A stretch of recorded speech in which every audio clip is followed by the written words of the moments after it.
Coming up is another panel discussion on the topic the art of storytelling, building brands that consumers love and investors back. And on the panel we have Sheesh Kharisia, the founder and CEO of Baby and Mom, Deepak Gupta, co-founder and COO, Bombay Shaving Company, Yash Dholakia, partner, Sauce.vc, Dipankar Malhotra, founder and managing partner, Cairo Capital.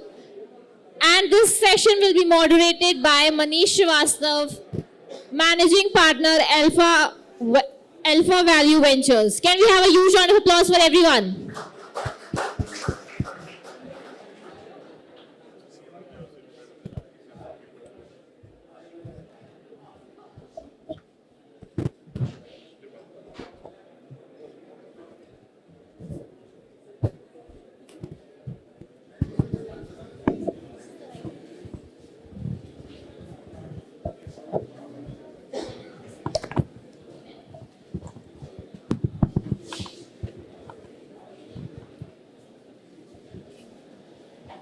Ready?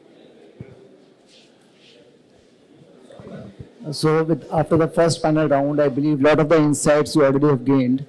And this is a very interesting topic today we'll be discussing. As I'm audible? Audible at the last?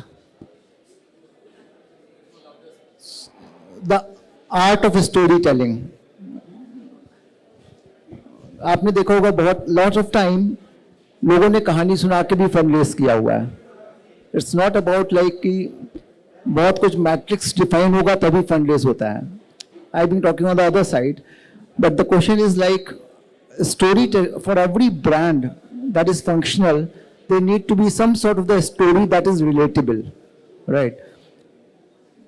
If you take about a company like Coca-Cola, they talk about togetherness. जब भी वो ad दिखाएंगे वो दिखाएंगे सारी family एक साथ है.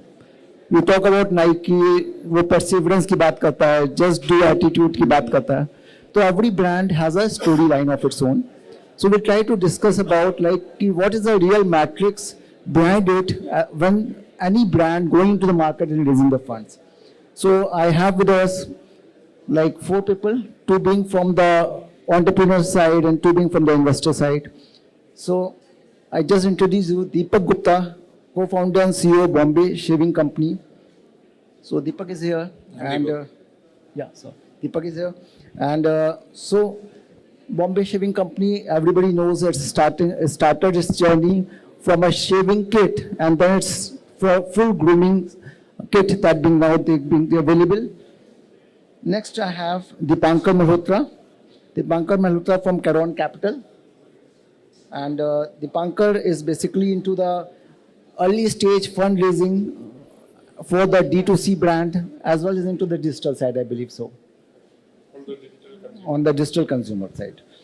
Then we have Yash Dholakia, Sauce VC, and everybody knows Sauce VC, I believe so, but if you bring into the D2C side, nothing to talk about much. And then Shish Kesaria, founder and CEO of the Baby Mom and Retail, and he being into the baby mom category, anything on the like he is a person I've been really admired while going through the profile of it's saying that not raise the fund bootstrap. Is it really so? Yeah. That being amazing and phenomenal. Without raising, and he's saying that building the brand, creating the brand, and so at times it's not about just the fundraising. We should also look at like how lean we can and how agile we can develop the business on its own as well. Right. So let's start from the question round. Like from Deepak Gupta, I would start from Deepak ji. Tell me a little bit about with brand expansion from shaving kit into a skincare or offline retail, how you kept your brand story consistent throughout. No, I think it's a journey. So we also started as a D2C first brand, and like you said, we started with a shaving kit. When our competitor used to sell maximum value of 2 rupees blade, we launched a 3,600 rupees shaving kit 10 years back. So, and that journey has moved from that kit where we were targeting older consumer, which is like 35-year plus, to now targeting a 15-year-old. So while the brand has stayed consistent as a challenger, as a disruptor in the category, but our targeting has significantly evolved because we realized that to acquire consumers who are older and using our competitor for more than 5-7 years, it's very difficult to convert them and you require huge marketing dollars. So it's better to kind of engage and target a first-time consumer entered into the category, and that has been working for us because they don't want to buy the older brands. But one question, like when you start growing your category, and there's an umbrella brand and it's saying shaving, Bombay shaving.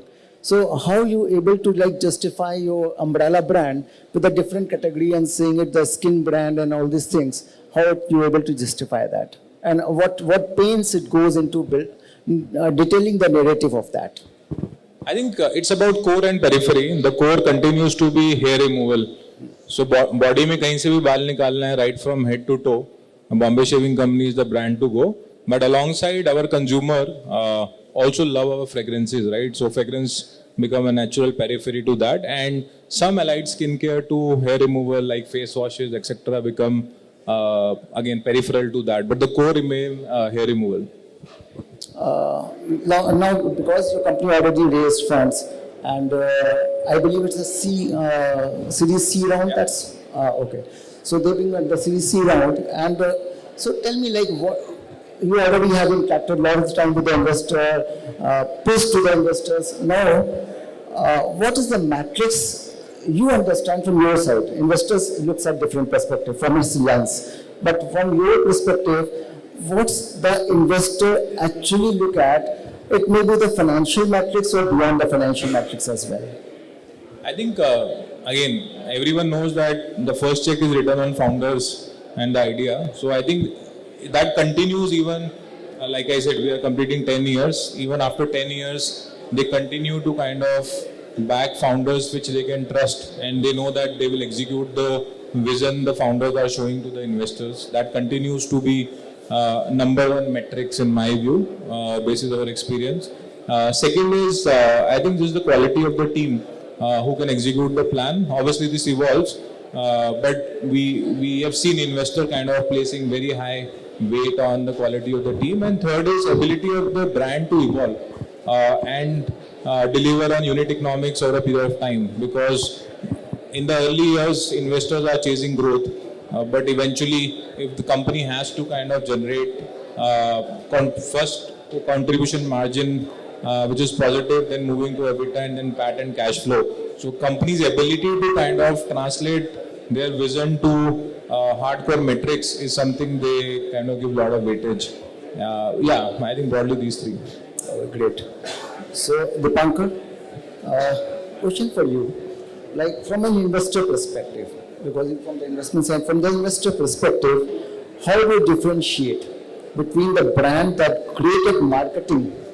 They are throwing a lot of marketing expenses and all these things, created marketing, versus one that genuinely built the brand, which actually like the consumers love to. Sure. I think marketing can give you first-time trial, but the real customer love will give you repeat users, will give you pricing power and also customers' forgiveness, right? So if you look at customer cohorts, basically some customers which had purchased the product in a certain period of time and track their retention over a period of time, right? That will show you whether your customers actually love the product or it was just one-time trial driven by the marketing tactics, right?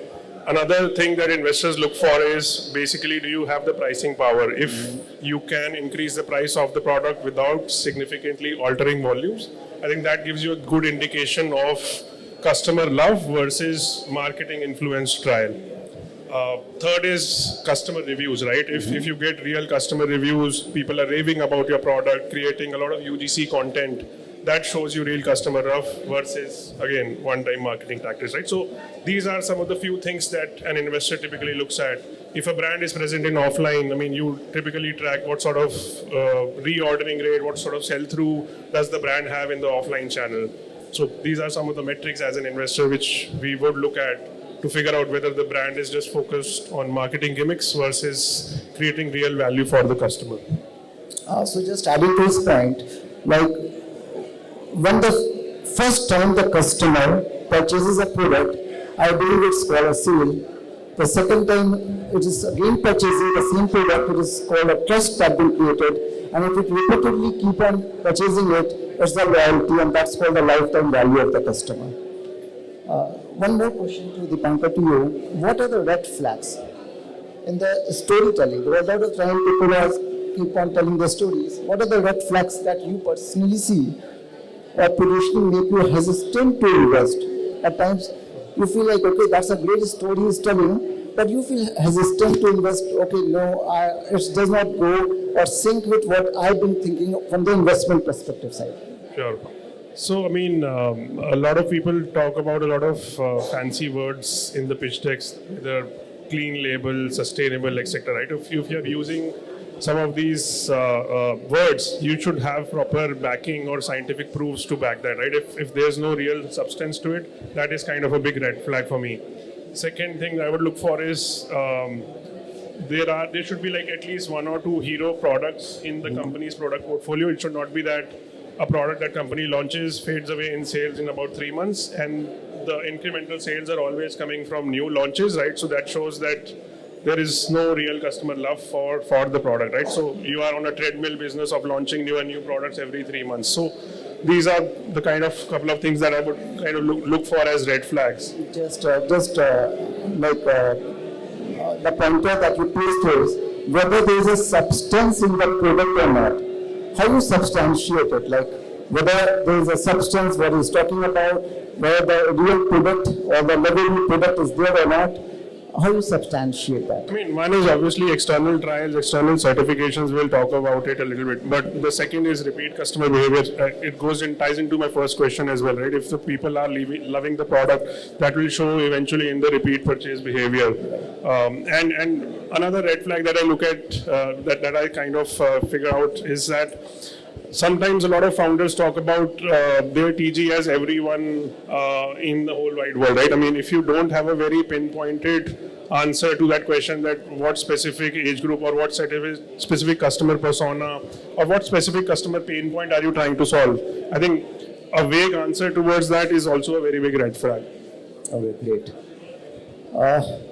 So Yash, coming to you, because you are evaluating a lot of the startup in your D2C segment, when you evaluate the startup, that's a very interesting question I've been asking, and this is what is really matter to you when you are pitching to any of the investor. When you evaluate the startup, how much emphasis do you place on the founder's storytelling ability? There may be a founder is telling a hell lot of the story versus the hard metrics, and what are those hard metrics that you look at while before going into the investment side? So the stage at which we come in is typically pre-seed, pre-revenue idea stage. So almost entire focus for us is on the founders. So one can say that, you know, almost entirely on the founders' ability to communicate their, their value proposition. Like Dipankar said, sharp definition of a problem for a sharp audience that they're trying to solve. The level of depth that they've gone into in understanding that market, in their proposed GTM, and ultimately all of this is storytelling, right? Storytelling is ultimately your ability to very coherently communicate what your business intends to do in the market that you're going to play and how you're going to win, right? What's your right to win? So for us, our first checks are almost entirely, one could say, storytelling driven, but that storytelling is rooted in very deep understanding that the founders are able to showcase of the industry that they are building for, the products that they're going to make, the clear differentiation, right to win in that market. And ultimately it is a subtle measure of the founder's ability to attract team, because the founders aren't going to be able to build the business himself, right? Himself or herself. They're going to need a team. So their ability to build a team, their ability to communicate it coherently over and over again to sort of build a brand, and over time raise more capital as they go along to build the business further. So for us, we have hard metrics, which is, specifically deep diving into product, into understanding what kind of research you've done, what's your MVP, do you have a prototype, and then there's a lot of soft metrics, which is how good are you at communicating, at inspiring people, at being able to build a really good team and a brand, and ultimately, raise capital. So both of these things go hand in hand. And in our case, we really don't have an Excel sheet to look at when we are evaluating.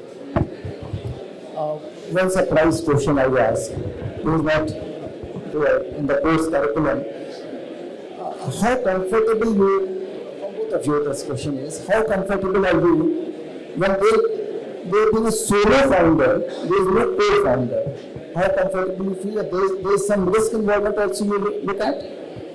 What is your viewpoint? Go first. I mean, both can answer. yeah, I mean, it's a very valid risk, right? I mean, I face the same questions from my LPs because I'm a solo GP, right? What happens to the fund if I'm not there?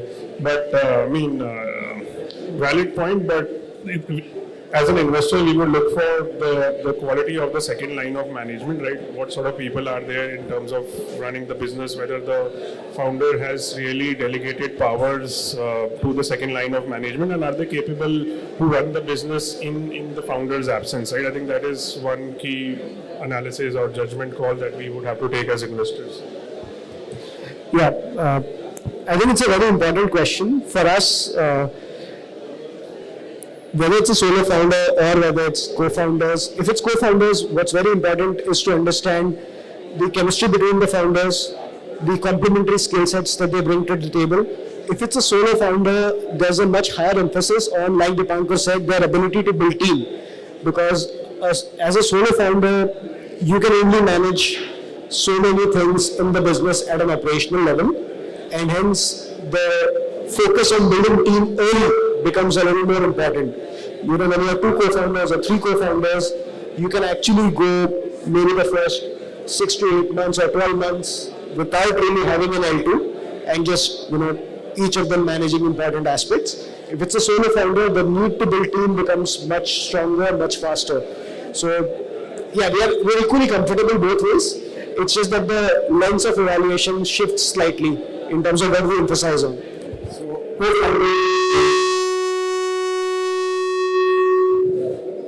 So co-founder is an important part. So when we start your journey, look at somebody who can be a co-founder. But I'm not saying that a person cannot do it on its own, but it's an easy journey when we have a co-founder together, as well as it gives a comfort to the investors.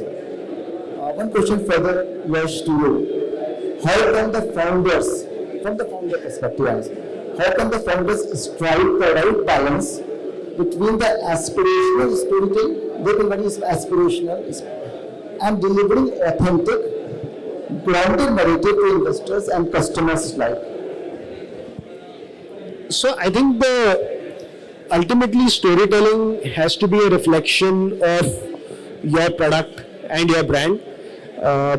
You can't really have a very aspirational story when you are saying, I want to build a very aspirational premium product, and then you are going and selling 5 rupee, 10 rupee packs in GT. Right? So your storytelling has to be coherent with your consumer. It has to hit there. And it's very important for whatever you are pitching and saying in your storytelling to get reinforced by your product. Right? So if you are selling razors saying, I have the best razors, my razors are better than Gillette, they would last longer, your product has to go and back it, right? So authenticity in today's day and age where, you are one viral post away from getting cancelled as a brand is of paramount importance. So you could do a lot of flowery storytelling, but if your brand does not deliver, if you are, let's say, a high engagement brand and your customer service does not deliver, right, whether it's on returns or on defects or something of that sort, all of that storytelling falls flat. So our view is that storytelling has to be completely supported by the product and the service at the back. Being exaggerating and over communicating in that is more of a risk than a benefit, honestly. So one would sort of taper it down and really deliver what you're communicating. So any of the product need to be backed by a strong service line, because you can say a lot of things, but at the end of the day, it's the service that you are providing that makes a lot of sense. Because a person can buy the product, but some defaults, anything that happens, then what sort of the customer feedback and what sort of the service that you are providing that matters a lot. So coming to Shiz, and so how do you maintain, because you're being on a baby products and mom products, how do you maintain the distinct brand stories? Because every product that you're bringing has a different story of its own. Across multiple sub-brands under the baby and mom umbrella without diluting overall identity. Because at the end of the day, you have to look into your umbrella. But we are bringing different products. So how you maintain your identity? So it should not be identity crisis of the umbrella brand. So thank you, Manish. Building the brands is very tough in the nowadays. So we started with the baby category early on the days in 2013 around, which is later on acquired by the Mensa brands. So I find a problem into the baby care category where generally babies sleeping, like I'll tell you early days story, where one my colleagues was not walking very effectively in the day. So मैंने पूछा कि what is the reason behind this? So he was having the baby. So at that time he was not able, his baby was not able to sleep throughout the nights because of the diaper and all. So at that time I was able to identify one of the products. Ki I will bring something which will be the alternative of the diaper into the category. So we launched the dry sheets. So we were the first mover into the baby dry sheets, and this is how I started my journey into the baby category. Then later on, around that category, we are able to build the brand. Then we find lot of moms are loving our products, and they were having the similar kind of the issues like the hair fall, sleeping issues during the pregnancy and all. So they were asking, "Ki we love your products. We would like to have more products into your brands." So there was a two thought behind that. Ki either we go with the under the same brand name, or we go with a different brand name. So we identified that going in the same brand is very easy on the initial days, cracking into the multiple categories, but later on it might impact the brand if anything happening into the brand or one product, it might damage the entire business as well. Like into the baby products, one of the powder issue, like very well, that hamper entire brand. Not into the baby category, along with the baby category, the different businesses as well, they are having into the different categories.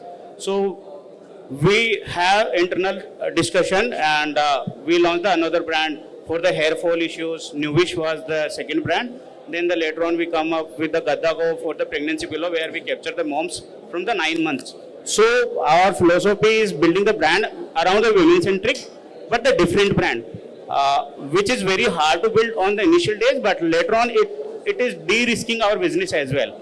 And even because of that, we are able to grow YOY around like 40% plus with the profitable from last 5 years as well.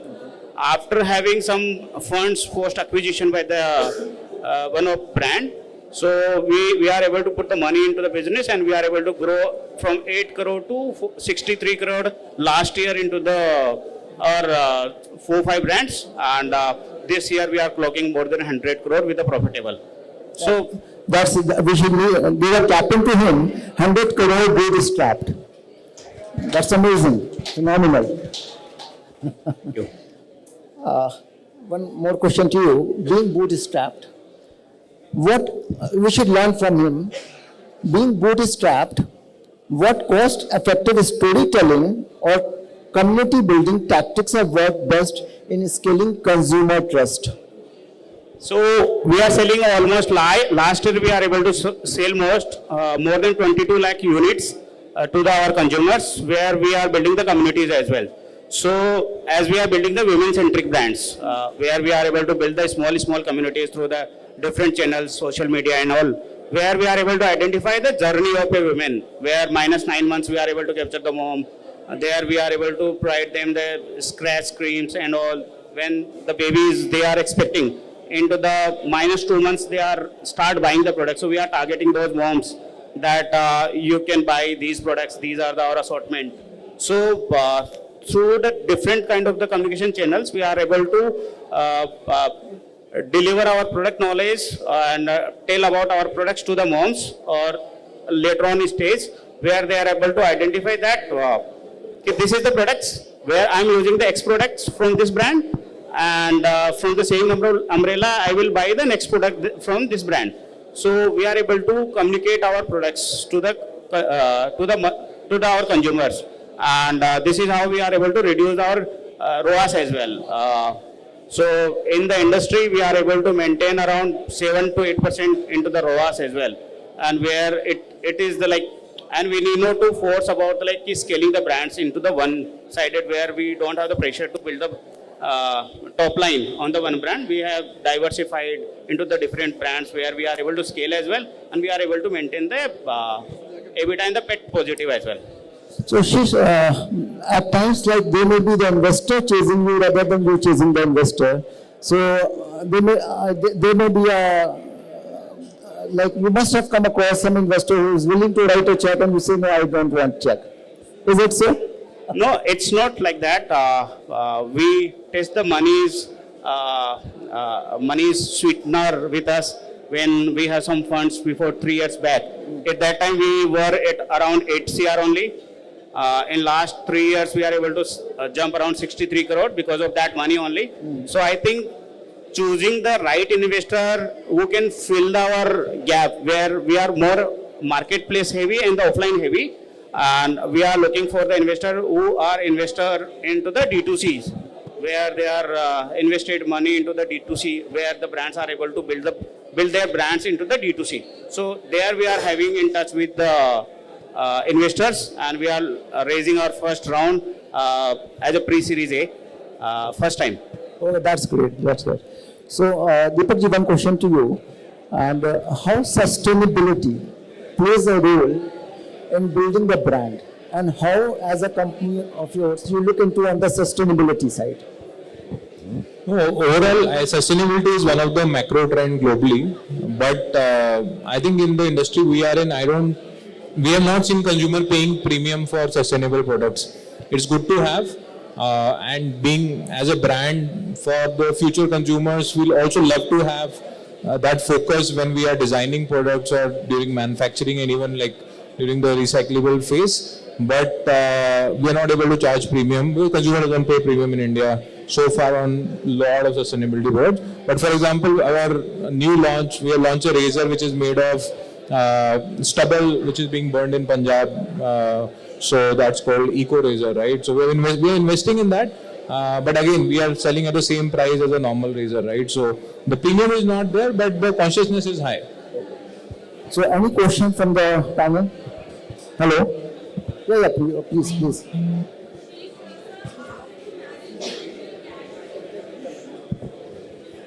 Hi. How did you manage the initial cash flows? Like, did you take bank credit? What exactly did you do to actually? So, our customers are generating the cash flow for us, as we are the profitable from the day one. Until now, we are unable to make any of the losses in our business. So that is the first. Second is the banks are available to provide us the credit line, and I think that's all till now. Post 22,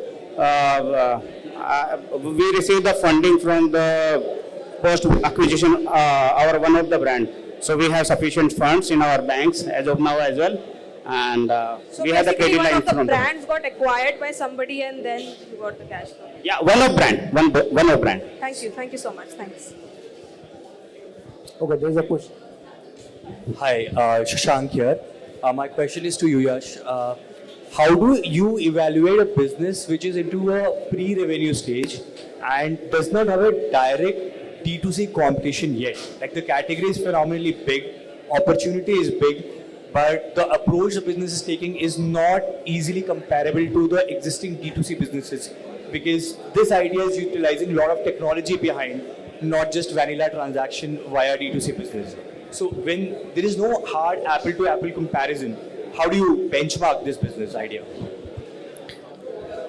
So what you do in such a case is you essentially look for who's the consumer that you are targeting, what is the specific need gap that you are trying to address, and in most likelihood that particular need gap is getting addressed by some or the other product in a parallel category. So you look for understanding of TAM there, and then one has to do the work in terms of figuring out the product offering that you are talking about. Does that really address the problem meaningfully or not? And if it does, what is it going to take to build that brand? Typically at a pre-revenue stage, it's harder to take calls around things where you're talking of category creation, you're talking of, completely new products and markets, because ultimately, it's what I need to do as an investor is to visualize what a 5-year view on that particular product or category is going to look like. But you need to have the path from where you are to get to that 5-year view, right? Yeah. So unless you're able to showcase the product in terms of a prototype where we can actually take it to some consumers, have discussions around it, get the consumer feedback. So what we do at Sauce is we have a panel of 500 consumers. We go and do deep discussions with them. We understand, whether what you are saying as your hypothesis really makes sense to the consumer. So that's how we look at it. Sorry, so it's more than hypothesis. We have a MVP ready. We have around 30,000 plus users in 3 months who are actually engaging on the product. We are yet to start a seller or aggregator model on top of it, but we have early traction showing us. Like in 3 months of our launch of our app, we already have around 40,000 users who are actively engaging. Monthly active user of around 10 to 15,000, CAC of 5,000. So the specifics we can take offline, right? But when you have traction of that sort, the question then is monetization. Right? So that's what we would look for. Sure. I think one thing which Yash missed is when there is a lot of unknown, what investors try and do is minimize on the entry valuation. Yeah, that's to be taken offline. Any other last question you can take? Right. What level of importance do you place on gut versus data in your thesis? My gut is quite bad, so. No, I think the ultimate call comes from the gut, but if data is contradicting the gut, then you will go with the data.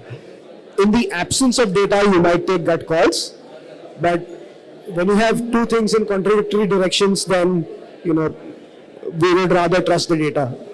But I think the decision to go from first meeting to the next meeting is decided by the gut, not by the data. Only once the gut says yes, then you start deep diving into the data, whether the data satisfies what you had initially thought of. Thank you. So with the positive time, we can conclude it over here and you can discuss one-to-one. Okay, Thank you. Can we have a huge round of applause for the panel? Thank you so much.